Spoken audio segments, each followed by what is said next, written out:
And now we're going to continue our discussion about Syria with Mr. Ambassador Mohamed Shazly. Mr. Ambassador, we're talking about Syria and the Russian proposal. Why now Russia proposed now to gather the chemical weapons in Syria and to destroy it? Does it really want a political settlement, or why this proposal now? I think, you know, what Russia wants is not to give a free hand to the West in Syria and in the Middle East in general. Russia now is re-emerging as a superpower. It's reassuming its role, and I think what is happening in Syria is going to be a step towards the beginning of a second Cold War. The Americans do not want to recognize that there is another power in the world except them. The Russians are trying to reaffirm themselves as a global power. The Chinese also have interests in the Middle East.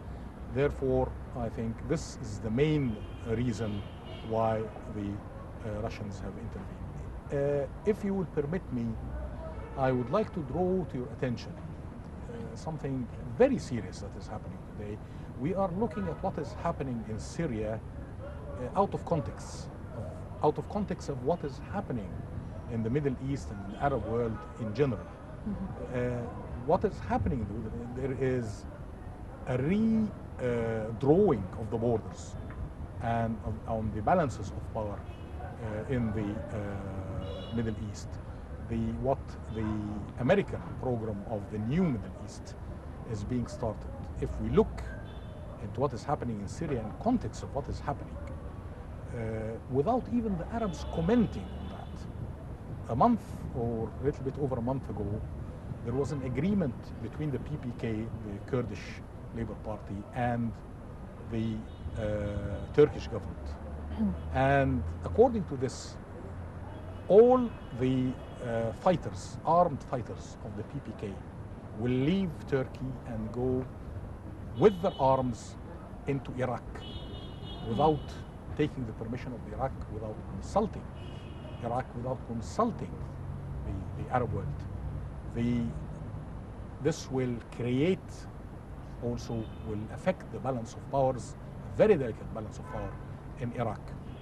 The Israelis have expelled the Bedouins of Al-Naqab desert from there to resettle. There was a program that has been propagated by the Americans of exchanging territory between Gaza and between the Negev desert.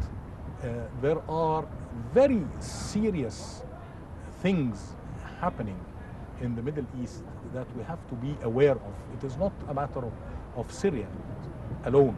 It is a matter of the future. Reshaping the whole region.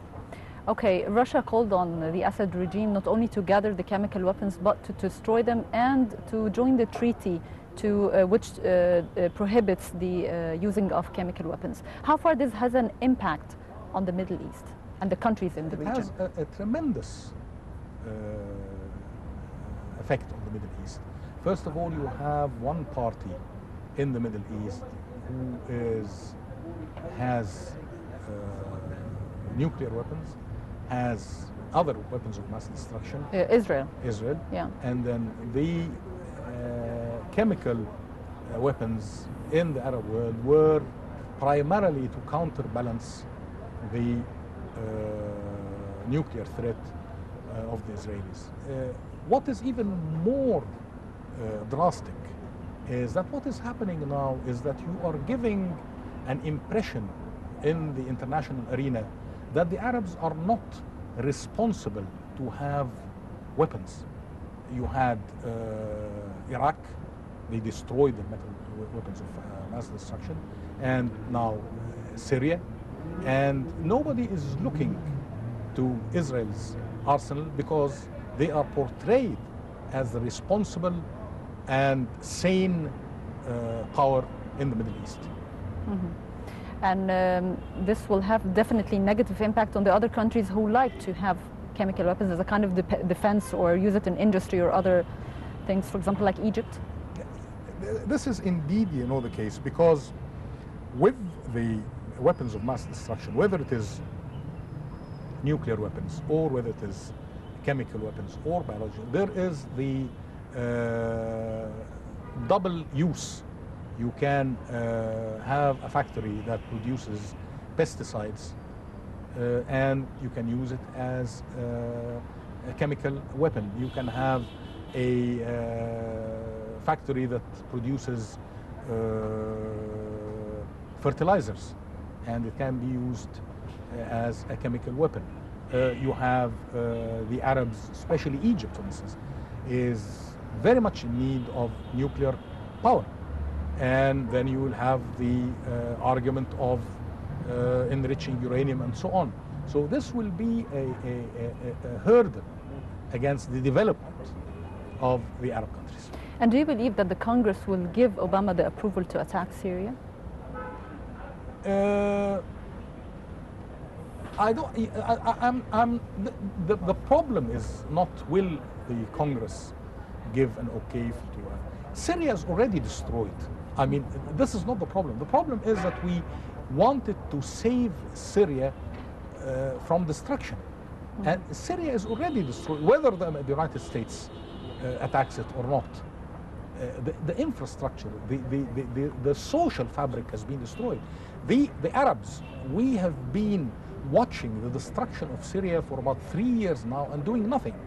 And now we are blaming the United States that they're going to destroy Syria. No, Syria has been destroyed by the Arabs and by the Syrians and by the arms and by the money that has been going into Syria from Arab countries and from regional countries.